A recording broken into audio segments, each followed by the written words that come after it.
നിങ്ങളെ ആരെങ്കിലും അവഗണിക്കുന്നുണ്ടോ? നിങ്ങൾ സ്നേഹിക്കുന്ന, ബഹുമാനിക്കുന്ന വ്യക്തി നിങ്ങളെ കാണാതെ നടിക്കുകയാണോ? നിങ്ങളുടെ വില അവർ മനസ്സിലാക്കുന്നില്ലേ? ഇത് മനുഷ്യ സഹജമാണ്. നമ്മൾ തിരികെ അവരുടെ ശ്രദ്ധ യാചിച്ചു തുടങ്ങും. എന്തുകൊണ്ട്, എന്തു പറ്റി എന്ന് വീണ്ടും വീണ്ടും ചോദിക്കും. എന്നാൽ നിങ്ങൾ യാചിക്കും തോറും നിങ്ങളുടെ വില കുറയുകയാണ്. നിങ്ങൾ അവരുടെ കാൽക്കീഴിൽ സ്വയം സമർപ്പിക്കുകയാണ്. യാചന ഒരു ബലഹീനതയുടെ ലക്ഷണമാണ്. അത് നിങ്ങളുടെ ആത്മാഭിമാനത്തെ മുറിവേൽപ്പിക്കുന്നു. ആചാര ചാണക്യൻ പഠിപ്പിക്കുന്നത് ഭിക്ഷ യാചിക്കാനല്ല, സിംഹത്തെ പോലെ ജീവിക്കാനാണ്. ഇന്നാരെങ്കിലും നിങ്ങളെ അവഗണിച്ചാൽ നിങ്ങളുടെ ആത്മാഭിമാനം പണയപ്പെടുത്താതെ ശക്തിയോടെ നിൽക്കാനുള്ള 7 ചാണക്യ തന്ത്രങ്ങൾ നമ്മൾ പഠിക്കാൻ പോകുന്നു. ഇത് കേവലം വാക്കുകളല്ല, നിങ്ങളുടെ ജീവിതം മാറ്റിമറിക്കാൻ ശേഷിയുള്ള തത്വങ്ങളാണ്. തന്ത്രം 1: നിങ്ങളുടെ സ്വന്തം മൂല്യം തിരിച്ചറിയുക. നിങ്ങൾ അമൂല്യമാണ്. നിങ്ങളുടെ വില നിശ്ചയിക്കുന്നത് മറ്റുള്ളവരുടെ അംഗീകാരമല്ല, നിങ്ങളുടെ കഴിവുകളും നിങ്ങളുടെ സ്വഭാവവുമാണ്. അവർ നിങ്ങളെ അവഗണിക്കുന്നത് അവരുടെ നഷ്ടമാണ്, നിങ്ങളുടേതല്ല. ഒരു വജ്രം ചെളിയിൽ വീണാലും അതിന്റെ വില കുറയില്ല. അതുപോലെ മറ്റുള്ളവരുടെ അവഗണന നിങ്ങളുടെ മൂല്യത്തെ നിർണ്ണയിക്കാൻ അനുവദിക്കരുത്. നിങ്ങളുടെ അറിവ്, നിങ്ങളുടെ കഴിവുകൾ, നിങ്ങളുടെ വ്യക്തിത്വം എന്നിവയാണ് നിങ്ങളുടെ യഥാർത്ഥ സമ്പത്ത്. അത് തിരിച്ചറിയാത്തവരുടെ മുന്നിൽ നിങ്ങൾ എന്തിനു ചെറുതാകണം? സൂര്യൻ ഉദിക്കുമ്പോൾ ലോകം മുഴുവൻ പ്രകാശിക്കുന്നു. എന്നാൽ ഒരു മൂങ്ങയ്ക്ക് ആ പ്രകാശം കാണാൻ കഴിയുന്നില്ലെങ്കിൽ അത് സൂര്യന്റെ കുറ്റമല്ല, മൂങ്ങയുടെ പരിമിതിയാണ്. അതുപോലെ നിങ്ങളുടെ മൂല്യം തിരിച്ചറിയാത്തവർക്ക് മുന്നിൽ യാചിച്ചു നിൽക്കരുത്. ആചാര്യ ചാണക്യന്റെ വാക്കുകൾ ശ്രദ്ധിക്കുക. ഗുണമുള്ളവനെ ഗുണത്തെ തിരിച്ചറിയാൻ സാധിക്കൂ, ഗുണമില്ലാത്തവനെ അതിന് കഴിയില്ല. നിങ്ങളുടെ കഴിവുകളെയും മൂല്യത്തെയും തിരിച്ചറിയാത്ത ഒരാളുടെ അംഗീകാരത്തിനായി നിങ്ങൾ കാത്തു നിൽക്കരുത്. തന്ത്രം 2: അമിതമായി ലഭ്യമാകാതിരിക്കുക. എളുപ്പത്തിൽ കിട്ടുന്ന ഒന്നിനും ഈ ലോകത്ത് വിലയില്ല. നിങ്ങൾ എപ്പോഴും അവർ വിളിക്കുമ്പോൾ ഓടിച്ചെല്ലുകയും അവർക്ക് വേണ്ടി കാത്തിരിക്കുകയും ചെയ്താൽ അവർ നിങ്ങളെ നിസ്സാരമായി കാണും. നിങ്ങൾ അല്പം അകലം പാലിക്കുക. നിങ്ങളുടെ സമയത്തിനും ഒരു വിലയുണ്ടെന്ന് അവരെ ബോധ്യപ്പെടുത്തുക. നിങ്ങളുടെ ജീവിതത്തിന് നിങ്ങളുടേതായ തിരക്കുകളും ലക്ഷ്യങ്ങളും ഉണ്ടെന്ന് അവർ മനസ്സിലാക്കട്ടെ. എപ്പോഴും ലഭ്യമാകുന്ന ഒരാളായി മാറുമ്പോൾ നിങ്ങൾ വില കുറഞ്ഞവനായി കാണപ്പെടുന്നു. എപ്പോഴും ലഭിക്കുന്ന ജലത്തേക്കാൾ മരുഭൂമിയിൽ കിട്ടുന്ന ഒരു തുള്ളി വെള്ളത്തിനാണ് വില. സ്വയം ഒരു മരപ്പച്ചയാകരുത്, മറിച്ച് ദാഹിക്കുന്നവന് മാത്രം ലഭിക്കുന്ന അമൃതമായി മാറുക. നിങ്ങളുടെ സാന്നിധ്യം ഒരു സമ്മാനം പോലെ ആകണം, അല്ലാതെ ഒരു അവകാശം പോലെയല്ല.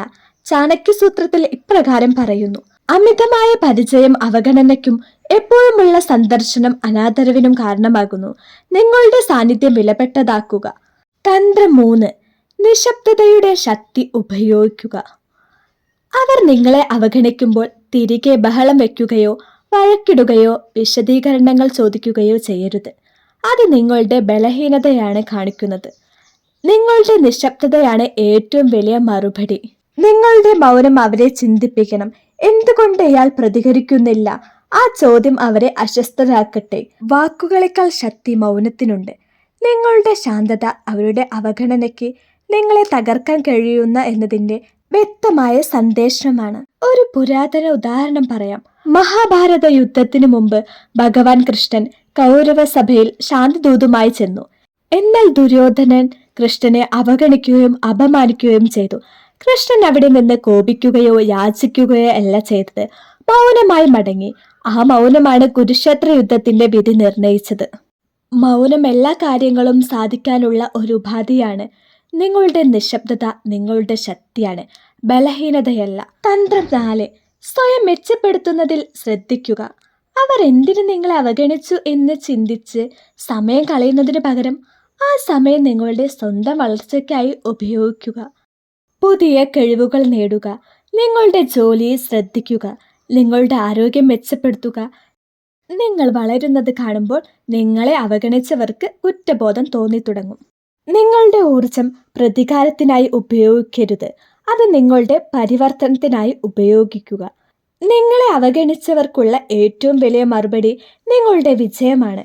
നിങ്ങൾ ഒരു സാമ്രാജ്യം പണിയുക, അപ്പോൾ മറ്റുള്ളവർ നിങ്ങളുടെ പ്രജകളാകാൻ ആഗ്രഹിക്കും. ചാണക്യൻ ഇപ്രകാരം പറയുന്നു: കഠിനാധ്വാനം കൊണ്ടാണ് കാര്യങ്ങൾ സാധിക്കുന്നത്, വെറും ആഗ്രഹങ്ങൾ കൊണ്ടല്ല. നിങ്ങളുടെ ശ്രദ്ധ നിങ്ങളുടെ കർമ്മത്തിൽ മാത്രമായിരിക്കണം. തന്ത്രം 5: അർഹിക്കാത്തവരോട് വിട പറയുക. നിങ്ങൾക്ക് ബഹുമാനം ലഭിക്കാത്ത ഒരിടത്ത് ഒരു നിമിഷം പോലും നിൽക്കരുത്. അത് ജോലിയായാലും സൗഹൃദമായാലും പ്രണയമായാലും നിങ്ങളെ അവഗണിക്കുന്നവരുടെ കൂടെ തുടരുന്നത് സ്വയം അപമാനിക്കുന്നതിന് തുല്യമാണ്. ചില വാതിലുകൾ എന്നേക്കുമായി അടയ്ക്കുന്നത് നിങ്ങളുടെ ഭാവിയുടെ നന്മയ്ക്കാണ്. നിങ്ങളുടെ മൂല്യം മനസ്സിലാക്കാത്തവരെ വിട്ടുപോകാനുള്ള ധൈര്യം കാണിക്കുക.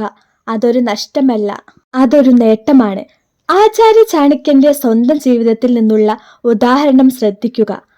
മഗധയിലെ നന്ദരാജാവായ ധനനന്ദൻ ചാണക്യനെ സഭയിൽ വെച്ച് അതിക്രൂരമായി അപമാനിച്ചു. ആ നിമിഷം ചാണക്യൻ യാചിച്ചില്ല. അദ്ദേഹം തൻ്റെ ശിഖ അഥവാ കുടുമഴിച്ചിട്ട് പ്രതിജ്ഞയെടുത്തു. നിന്നെയും നിന്റെ ഈ സാമ്രാജ്യത്തെയും ഇല്ലാതാക്കിയ ശേഷം മാത്രമേ ഞാൻ ഈ ശിഖ വീണ്ടും കെട്ടുകയുള്ളൂ. അദ്ദേഹം ആ അപമാനത്തിൽ നിന്നും ഇറങ്ങി നടന്നു ഒരു പുതിയ സാമ്രാജ്യം സൃഷ്ടിച്ചു. എവിടെയാണോ നിങ്ങൾക്ക് ബഹുമാനമില്ലാത്തത്, ജീവിക്കാൻ മാർഗമില്ലാത്തത്, ബന്ധുക്കളില്ലാത്തത്, വിദ്യ നേടാൻ അവസരമില്ലാത്തത്, ആ സ്ഥലം ഉടൻ ഉപേക്ഷിക്കുക. തന്ത്രം മാറ്. വൈകാരിക നിയന്ത്രണം പാലിക്കുക.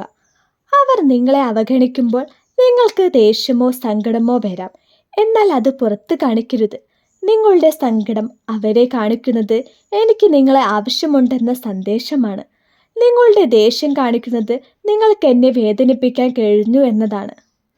രണ്ടും നിങ്ങളുടെ പരാജയമാണ്. നിങ്ങളുടെ വികാരങ്ങളുടെ നിയന്ത്രണം മറ്റൊരാൾക്ക് നൽകരുത്. ഒരു രോഗിയെ പോലെ ശാന്തനായിരിക്കുക. നിങ്ങളുടെ മനസ്സിൻ്റെ സമാധാനമാണ് നിങ്ങളുടെ ഏറ്റവും വലിയ ശക്തി. ശ്രീരാമൻ 14 വർഷം വനവാസത്തിന് പോകണമെന്ന് കൈകേയി ആവശ്യപ്പെട്ടപ്പോൾ അദ്ദേഹം കരയുകയോ ദേഷ്യപ്പെടുകയോ ചെയ്തില്ല. ഒരു രാജകുമാരൻ്റെ എല്ലാ സുഖങ്ങളും നഷ്ടപ്പെട്ടിട്ടും അദ്ദേഹം ശാന്തനായി പുഞ്ചിരിയോടെ അത് സ്വീകരിച്ചു.